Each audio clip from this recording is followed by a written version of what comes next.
Lab में बैठे बैठे मैं हो चुकी थी बोर और मैंने सोचा क्यों ना ये जो भूत और कंकाल मेरी लैब में मेरे साथ रहते हैं इनका कुछ फ़ायदा उठाया जाए और इन्हीं के सहारे मन लगाया जाए। अभी कंकाल और भूत का नंबर आया ही था कि मेरे जादुई भूत का कॉल आ गया। यानी मेरे हस्बैंड बोले बोलती है शॉपिंग नहीं करा के लाता, चल घुमा लाऊं। तो मुझे भी लग गए पंख और मैं जा बैठी बस में। बस से उतरने की देर नहीं हुई थी कि हस्बैंड वेट कर रहे थे और मैं जा बैठी बाइक पे। सीधा जैसे हम मार्केट की तरफ चले, रास्ते में इतने गड्ढे थे और इन गड्ढों में पानी भरा हुआ था बारिश की वजह से।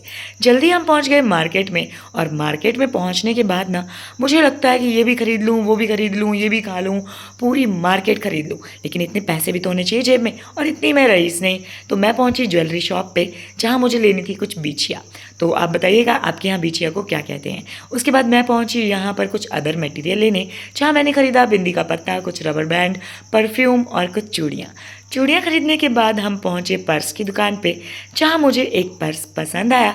पर्स खरीदने के बाद आगे बढ़े तो हस्बैंड पेंट की दुकान देखते ही बोले घर पर पेंट करना है और यहाँ से उन्होंने खरीदे कुछ कलर्स खरीदने के बाद हम चले मार्केट की तरफ और हरी सब्जियाँ खरीदने के लिए बढ़े आगे।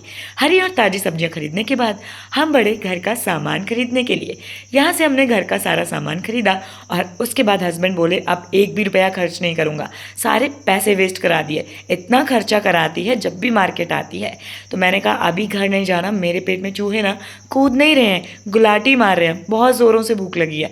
तो सबसे पहले हम गए कचौड़ी खाने के लिए। कचौड़ी बहुत टेस्टी होती हैं और मुझे अब भी और भूख लग रही थी तो मैंने खाए मोमोज़ खा के भी मेरी भूख नहीं मिटी थी और मुझे और भी ज़ोरदार भूख लगी थी। तो मैंने खाई चाउमीन और हस्बैंड को लगा अब तो मैं पेट भर के खा चुकी हूँ, लेकिन मैंने कहा नहीं मुझे और खाना है। तो हमने खाई पेटीज और उसके बाद हस्बैंड बोला अब 1 रुपये का भी नहीं खिलाऊंगा कुछ भी, सीधा घर चल। तो उसके बाद हम आ गए सीधा घर। आज के लिए इतना ही। Thanks for watching.